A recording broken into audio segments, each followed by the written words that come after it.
Marwadi university మంచి భవిష్యత్తు కోసం తెలుగు విద్యార్థులు ఇష్టపడే యూనివర్సిటీ. కాల్ 9059052378 9059052379.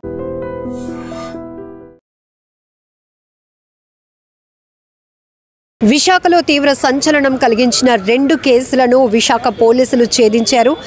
దువ్వాడ కోర్మనపాలెంలో జరిగిన double murder case. Yogendrababu Lakshmi దంపతులు అక్కడ ఉంటున్నారు. డాక్యార్డ్ రిటైర్డ్ ఎంప్లాయీగా పనిచేసి రిటైర్ అయినటువంటి యోగేంద్రబాబు లక్ష్మి ఒక్కసారిగా అత్యంత దారుణంగా హత్యకు గురవటం తీవ్ర సంచలనం రేపింది. అయితే తెలిసిన వాళ్ళే ఇది చేసి ఉంటారు అనేటటువంటి కోణంలో పోలీసులు వేగవంతమైన దర్యాప్తు చేశారు.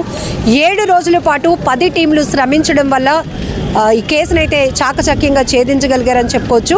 ఇక్కడ వీళ్ళిద్దరూ పిల్లలైతే యుఎస్లో సెటిల్ అయినట్లు తెలుస్తోంది. ప్రస్తుతం వీళ్ళిద్దరూ మాత్రమే ఈ ఏరియాలో ఉంటున్నారు, రాజీవ్ కాలనీలో. అయితే 25వ తేదీన అదే ఊర్లో గ్రామదేవత పండుగ కూడా అవుతోంది. అయితే రాత్రి 7 గంటల ప్రాంతంలో 112కి పోలీసులకు ఒక కాల్ వచ్చింది. ఇంట్లో నుంచి కాపాడండి అంటూ పెద్ద అరుపులతో శబ్దాలు వినిపించాయి అని చెప్పి స్థానికులు చెప్పడంతో పాటు అయితే వాళ్ళ మేనల్లుడుగా చెప్తున్నటువంటి చైతన్య కూడా ఇంటికి వాళ్ళ మేనల్లుడు 10th మంచి మార్కులు రావడం వల్ల స్వీట్స్ ఇవ్వడానికి వచ్చినప్పుడు ఇక్కడ వీళ్ళింటి దగ్గర యోగేంద్రబాబు ఇంటి బయట ఉండాల్సినటువంటి స్కూటీ లేదు, ఇంటికి కీస్ లాక్ చేసుంది. అయితే మళ్ళీ వచ్చి వెళ్ళాడు, కానీ తనకి అనుమానం రావడంతో పోలీసులకి 112కి కాల్ చేయడం వల్ల అక్కడికి క్లూస్ టీమ్ చేరుకుంది. ఏదైతే మూసున్నటువంటి తలుపుల్ని ఓపెన్ చేసి చూసేటప్పటికి హాల్లో యోగేంద్రబాబు మృతదేహం అత్యంత దారుణ పరిస్థితిలో ఉంది. అక్కడి నుంచి లోపలికి వెళ్ళినాక బెడ్రూమ్లో లక్ష్మి మృతదేహం కూడా పడి ఉండటం, అత్యంత కిరాతకంగా పొడిచి చంపినటువంటి తీవ్ర రక్తస్రావంలో 2 మృతదేహాలను పోలీసులు గుర్తించడంతో డబుల్ మర్డర్గా దీన్ని ఫైనల్ చేశారు. ఇమీడియట్గా క్లూస్ టీమ్స్ని రంగంలోనికి దింపడం వల్ల అక్కడ ఎందుకు ఎలా జరిగింది ఇది అనే కోణంలో ఇప్పటి వరకు దర్యాప్తు అయితే వేగవంతంగా కొనసాగించడంతో ఈ కేసు ఛేదించారని చెప్పొచ్చు. అయితే ఇద్దరిని అత్యంత దారుణంగా ఈ వయసులో, అంటే అతనికి 62 సంవత్సరాలు, ఆమెకి 58 సంవత్సరాలుగా తెలుస్తోంది. ఈ వయసులో వీళ్ళని ఇంత దారుణంగా పొడిచి చంపాల్సినటువంటి అవసరం ఎవరికుంది అనే అనేక రకాల అనుమానాలు కూడా వ్యక్తమయ్యాయి. ఆ పిల్లలు ఎవరైతే యుఎస్లో సెటిల్ అయినటువంటి వాళ్ళ అబ్బాయి కూడా వచ్చి మాట్లాడడం జరిగింది. ప్రస్తుతం ఇదే లొకాలిటీలో ఉంటున్నటువంటి, అంటే తరచుగా వచ్చి వెళ్తున్నటువంటి మేనల్లుడు చైతన్య కూడా తనకున్నటువంటి ఇన్ఫర్మేషన్ వాళ్ళ గురించి చెప్పడం వల్ల పోలీసులు ఆ కోణంలో వేగవంతంగా దర్యాప్తు చేపట్టారు. అయితే ఇక్కడ చూడొచ్చు, వీళ్ళు లాక్ సిస్టమ్, ప్రతి ఒక్కరు కూడా ఒక సిస్టమ్ మెయింటైన్ చేస్తారు. ఇంటికి తలుపులు వేసిన తర్వాత ఆ కీస్ని ఎక్కడో ఒక చోట పెట్టడం అనేది మనం రెగ్యులర్గా చూస్తాం. అది బాగా దగ్గర వాళ్ళకైతేనే అది తెలియటానికి కూడా అవకాశం ఉంటుంది. ఇక్కడే అసలు ఈ క్లూతో పోలీసులు కేసు ఛేదించడానికి కూడా ఒక కారణమైందని చెప్పొచ్చు. సో వీళ్ళిద్దరు కూడా, ఈ దంపతులిద్దరూ బయటకు ఒకవేళ వెళ్తే ఇంటికి తలుపు వేసినాక తాళాలు ఒక ప్లాస్టిక్ డబ్బాలో దాయడం జరుగుతుంది. సేమ్ సిచ్యువేషన్, ఇద్దరిని అత్యంత క్రూరంగా హత్య చేసిన తర్వాత ఆ ఇంటికి తాళం వేసి ఆ కేసుని కూడా అదే చోట ఈ ముద్దాయి దాచడం వల్ల ఒక క్లూ దొరికినట్టయింది. ఇమీడియట్గా క్లూస్ టీం రంగంలోనికి దిగి తలుపులు తీసిన తర్వాత అత్యంత దారుణమైన పరిస్థితుల్లో వీళ్ళ మృతదేహాలు కనిపించాయి. అయితే ఆమె మెడపైన బలమైన గాయంతో పాటు పెప్పర్ స్ప్రే కూడా స్ప్రే చేసినట్టు తెలుస్తోంది. అది ఆమె పెట్టుకున్నటువంటి స్పెట్స్ పైన గుర్తించినట్టు కూడా పోలీసులు చెప్తున్నారు. అయితే ప్రసన్న కుమార్ మిశ్రా అనేటటువంటి వ్యక్తి, ఒడిశాకు చెందినటువంటి వ్యక్తి, ఈ అత్యంత దారుణంగా ఇద్దరిని కూడా హత్య చేయడం జరిగింది. కేవలం నగల కోసం, బంగారం అలాగే నగదు కోసం మాత్రమే హత్య జరిగినట్టు కూడా తెలుస్తోంది. కరోనా టైంలో ఈ ప్రసన్న కుమార్ మిశ్రా అనే వ్యక్తి యొక్క భార్య చనిపోయారు. అమ్మాయికి ఒక అమ్మాయి కూడా ఉంది. ఆమె సాఫ్ట్వేర్ వేరే చోట సెటిల్ అయినట్లు తెలుస్తోంది. ప్రస్తుతం ఈ పర్సన్ మాత్రం ఈ కుటుంబంతో స్నేహాన్ని పెంచుకున్నాడు. తరచూ వస్తూ రావటం వెళ్ళడం, అలాగే లక్ష్మి దగ్గర 5,000 రూపాయలు కూడా తీసుకున్నట్టు తెలుస్తోంది. 5,000 రూపాయలు కూడా ఇవ్వాలి అనే ఒక ప్రెజర్ లక్ష్మి నుంచి మొదలైంది. దాంతోపాటు ఇంతకుముందు కూడా ఈ వ్యక్తి పైన దుబాయ్లో ఒక 5 రోజుల పాటు రాబరీ కేసుకు సంబంధించి జైల్లో ఉండొచ్చినటువంటి వ్యక్తి ఈ ప్రసన్న కుమార్ మిశ్రా. అయితే ఇక్కడ 5,000 రూపాయలు అప్పు తీర్చడంతో పాటు అతనికి పర్సనల్గా ఉన్నటువంటి అప్పులు కూడా తీవ్రంగా ఒత్తిడి పెరగడం వల్ల అప్పులు తీర్చాలంటే తనకు ఈ బంగారం, ఏదైతే లక్ష్మి గారి మెడలో ఉన్నటువంటి బంగారం పైన ఇతని కన్ను పడింది.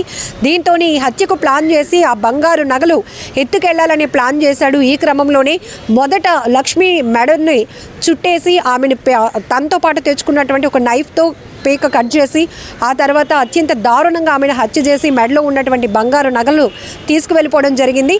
ఆ టైంలో ఈ లక్ష్మి భర్త ఎవరైతే ఉన్నారో యోగేంద్ర, ఆయన బయట ఫోన్ మాట్లాడుతున్నారంట. ఈ తర్వాత ఆయన లోపలికి వచ్చిన తర్వాత కొంత కాన్వర్జేషన్ కూడా ఇద్దరికి మధ్య జరిగినప్పుడు ఒంటి నిండా రక్తపు మరకలు ఉన్నాయి అని చెప్పి ఇమీడియట్గా తన భార్య లక్ష్మి కోసం వెతకడానికి ఆయన లోపలికి వెళ్ళినప్పుడు అత్యంత దారుణమైన స్థితిలో తన భార్య మృతదేహాన్ని చూసిన ఆయన గట్టిగా కేకలు వేయడంతో ఈయన్ని కూడా అంతమొందించినట్టుగా తెలుస్తోంది. ఇవన్నీ కూడా వింటుంటే ఎంత భయంకరంగా ఉంది. ఇక్కడ థర్డ్ పర్సన్ ఎవరో కాదు, వీళ్లతో సన్నిహితంగా ఉన్నటువంటి వ్యక్తి ఇద్దరిని పొట్టన పెట్టుకున్నాడు. అతి క్రూరంగా హత్య చేసినటువంటి సందర్భం ఇక్కడ చాలా షాకింగ్గా అనిపిస్తోంది. ఇంకొక వైపు చూడొచ్చు.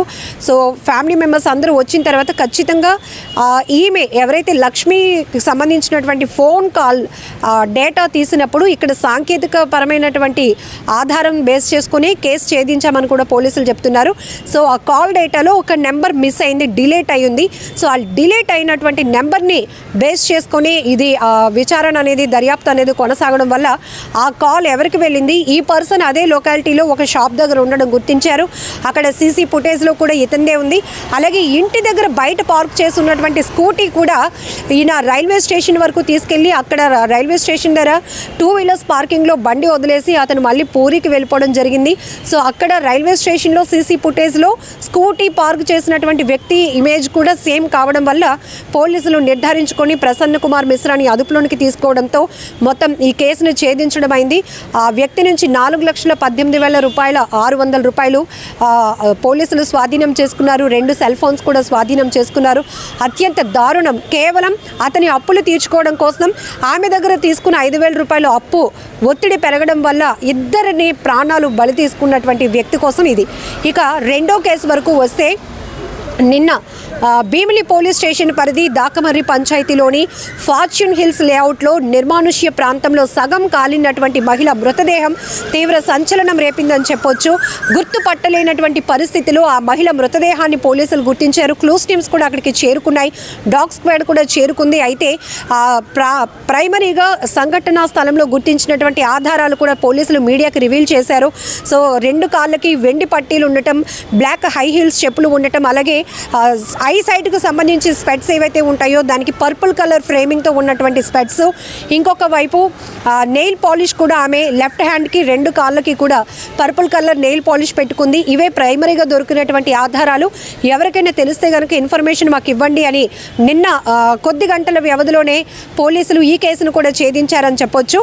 సో ఈ ఆధారాలు కూడా మీడియా ద్వారా పోలీసులు రివీల్ చేసిన తర్వాత ఈ గుర్తుపట్టలేని స్థితిలో సగం కాలిపోయినటువంటి మహిళ మృతదేహం ఏదైతే ఉందో ఆమె పేరు వెంకటలక్ష్మి. ఆమె భర్త 2015లో చనిపోయాడు. ఆమెకు డిగ్రీ చదువుతున్న పెద్ద కొడుకు, అలాగే 10th పాస్ అవుట్ అయినటువంటి రెండో కొడుకు, 2 కుమారులు ఉన్నారు. సో వీళ్ళు ఈరోజు మార్చరీ వద్దకు వచ్చి వాళ్ళు చెప్పినటువంటి మాటలు చూస్తే గుండెలు తరుక్కుపోయాయి. ఆ చిన్నపిల్లడు మాట్లాడుతూ, అమ్మ వేరే ఊరికి ఫంక్షన్కి వెళ్ళి వచ్చేస్తాను, భయపడకండి అని చెప్పి మాకు ధైర్యం చెప్పి వెళ్ళింది. కానీ నైట్ అంతా రాకపోవడం, తన ఫోన్లు కూడా స్విచ్ ఆఫ్ అయ్యి ఉండటం మేము ప్యానిక్ అయిపోయాం. ఆఖరికి భీమిలి పోలీసులు మాకు ఇన్ఫర్మేషన్ వచ్చి చూస్తే గుర్తుపట్టలేనటువంటి స్థితిలో మా తల్లి మృతదేహం ఉంది అంటూ ఆ చిన్నోడు చెప్పినటువంటి మాటలు ప్రతి ఒక్కరి కంట కన్నీళ్లు తెప్పించాయి. బంధువులు అలాగే ఆ మృతురాలు తల్లి కూడా మాట్లాడినటువంటి సందర్భం. భర్త లేనప్పటికీ కూడా ఒక 2 పిల్లల్ని పోషించుకుంటూ వచ్చింది. ఒక కాలేజ్లో రిసెప్షనిస్ట్గా పనిచేసింది. ఆ తర్వాత అక్కడ ఎక్కువగా వర్క్ స్ట్రెస్ వల్ల మానేసిందని చెప్తున్నారు. అయితే ఇక్కడ దివీస్ కంపెనీలో ఎంప్లాయీగా ఒక పనిచేసినటువంటి వ్యక్తితో ఈమెకు ఒక స్నేహం ఏర్పడటం వల్ల అది కూడా ఎవరైతే ఈ మహిళను ఇంత దారుణంగా నిర్మానుష్య ప్రాంతంలో తీసుకువెళ్ళి పీక కోసి తర్వాత పెట్రోల్ పోసి తగలబెట్టేసినటువంటి ఈ క్రూరమైన వ్యక్తి ఉన్నాడు. ఇతనికి 2 భార్యలు ఉన్నారు. సో సెకండ్ వైఫ్ ఎక్కడైతే ఉంటుందో ఈ వెంకటలక్ష్మి వాళ్ళు మారికవలసలో ఉంటున్నారు. ఆ ఇంటి పక్కనే ఉంటుంది. ఆమెకి ఈమెకి గొడవలు అవ్వడం వల్ల వీళ్ళు వేరే చోటుకి వెళ్ళిపోయినా కూడా ఈ పర్సన్తో ఈ వెంకటలక్ష్మికి ఇద్దరికీ కూడా పరిచయం కొనసాగుతూ ఉంది. అయితే 2 రోజుల క్రితమే ఈ ఘటన నిన్న జరిగింది. మొన్న వీళ్ళిద్దరు కూడా బయటకు సరదాగా వెళ్ళాలని చాలా చోట్లకు వెళ్ళడం, ఐస్ క్రీమ్ తిన్నారు, నూడిల్స్ తిన్నారు. ఆ తర్వాత పెట్రోల్ అయిపోయిందని చెప్పి బండికి ఫ్యూయల్ ఫిల్ చేసి ఇంకా మిగతా ఎంటీ వాటర్ బాటిల్లో కూడా కొంత ఫ్యూయల్ వేయించుకొని అక్కడికి వెళ్ళటం. అప్పటికే ఆమెకి డౌట్ వచ్చినప్పుడు కొంతమంది బండిలో నుంచి కూడా పెట్రోల్ దాసేస్తున్నారు, సేఫ్ సైడ్ ఉంటుందని చెప్పి ఆమెని నమ్మించటం. ఆ తర్వాత ప్రైవసీ కోసం మనం ఒక లేఅవుట్లోకి వెళ్ళి కలుద్దామని చెప్పి రఘు ఇంజనీరింగ్ కాలేజ్ ఆపోజిట్ రోడ్లో ఉండేటటువంటి ఫార్చ్యూన్ హిల్స్ లేఅవుట్లోనికి వెళ్ళటం. అక్కడ పూర్తిగా నిర్మానుష్యం, మామిడి చెట్లు మాత్రమే ఉంటాయి. పెద్ద పెద్ద రోడ్లు వేసున్నప్పటికీ కూడా మామిడి తోటలు మాత్రమే ఉన్నాయి. అయితే ఆ చోట మనం ప్రైవసీగా కలుద్దామని చెప్పి నమ్మించి తీసుకువెళ్ళి మోసం చేసి ఆమెను ఎలాగైనా వదిలించుకోవాలి, ఆమె నుంచి ఎలాంటి ఒత్తిడి నాకు ఉండకూడదు. ఎందుకంటే ఈ వెంకటలక్ష్మి వల్ల మొదటి భార్యకి రెండో భార్యకి తనకి మధ్య డిస్ప్యూట్స్ వస్తున్నాయనే ఆలోచనతో తిన్ను కేవలం వదిలించుకోవాలనే దుర్మార్గపు ఆలోచనతో అక్కడ ఆమెను హత్య చేసి ఆధారాలు లేకుండా చేసే ప్రయత్నంలోనే బాడీని కాల్చడానికి ప్రయత్నం చేశాడు. సో ఈ కేసును కూడా పోలీసులు 6 టీంలు ఏర్పాటు చేశారు. ఏసీపీ అప్పలరాజు ఇమీడియట్గా ఘటనా స్థలికి చేరుకొని ఈ కేసును ఛేదించడం కోసం 6 టీంలు పనిచేస్తున్నాయి అన్నారు. అది కూడా గంటల వ్యవధిలోనే ఈ కేసును కూడా ఛేదించడం జరిగింది. ఏది ఏమైనా చాలా బాధాకరం. ఇక్కడ 2 విషయాల్లో కూడా అత్యంత సన్నిహితంగా మెలిగిన వాళ్ళు వివాహేతర సంబంధాలు పెట్టుకుంటూ ఆఖరికి వాళ్ళని వదిలించుకోవడానికి చేస్తున్నటువంటి దుర్మార్గపు ఆలోచనలోనే ఈ హత్యా నేరాలు జరుగుతున్నాయి. ఇక్కడ వారం వ్యవధిలోనే 2 మర్డర్స్, ఇక్కడ దువ్వాడలో డబుల్ మర్డర్ కావచ్చు, భీమిలి పోలీస్ స్టేషన్ పరిధిలో జరిగిన మహిళ మృతదేహం కావచ్చు, ఈ 2 కేసులను కూడా పోలీసులు చాకచక్యంగా ఛేదించడం జరిగింది. మరొక వైపు చాలా అలర్ట్గా ఉండాల్సిన అవసరం ఉంది. సో మనం ఒక్క దగ్గరికి వెళ్తున్నామని చెప్తున్నారు, ఆ ఫోన్లు స్విచ్ ఆఫ్ వచ్చిన తర్వాత ఇంట్లో ఉన్న వాళ్ళు ఎంత పానిక్ అవుతారో కూడా వాళ్ళ బంధువుల మాటల్లో వింటే అంత బాధేస్తోంది. ఇప్పుడు ఆ పిల్లలిద్దరూ అంటే భీమిలి కేసుకు సంబంధించి తండ్రిని ఆల్రెడీ కోల్పోయారు 10 ఏళ్ల క్రితమే. తల్లి ఏదో చూసుకొని వస్తోంది అనుకుంటే ఇప్పుడు తల్లి కూడా దూరం అయిపోవడం వల్ల ఆ పిల్లల పరిస్థితి ఏంటి అనేది ఒక ప్రశ్నార్థకంగా మారింది. ఏదేమైనా ఇలాంటి నేరాలు చాలా బాధాకరమైన విషయం. ఖచ్చితంగా ఒక మార్పు కావచ్చు, లేకపోతే ప్రజల్లో కూడా ఒక అవేర్నెస్ అనేది రావాలి. గుర్తు తెలియని వ్యక్తుల పట్ల, అపరిచిత వ్యక్తుల పట్ల జాగ్రత్తగా ఉండాల్సిన అవసరం ఉందని పోలీసులు పదే పదే హెచ్చరిస్తున్నప్పటికీ కూడా ఈ పరిచయాలు కాస్త ప్రేమగా వివాహేతర సంబంధాలుగా మారిపోతున్నాయి. అవి ఆర్థిక పరమైనటువంటి ఒత్తిళ్లకి లోనై ఆఖరికి ప్రాణాలు తీసేదాకా వెళ్తున్నాయని చెప్పుకోవచ్చు. నిజంగా ప్రస్తుతం ఉన్నటువంటి సమాజం దేనికి ప్రయారిటీ ఇస్తుంది? ఆర్థిక సంబంధాల చుట్టూ మాత్రమే తిరుగుతుంది. మళ్ళీ ఎన్నికలంగానే చాలా విరక్తి కలుగుతున్నాం. మంచి అనిపిస్తుంది కదా, లేడీస్ కూడా ఛాలెంజింగ్ జాబ్స్ చేసినప్పుడు చాలా బాగుంటది. ట్రాఫిక్ అసిస్టెంట్స్ గా నియమించిన ట్రాన్స్జెండర్స్ అందరితో సాల్యూట్ చేయించుకుంటున్నారు. ఫుడ్ డెలివరీ ఇవ్వటానికి వెళ్ళినటువంటి డెలివరీ బాయ్ అనిల్ పై కళ్ళ ముందు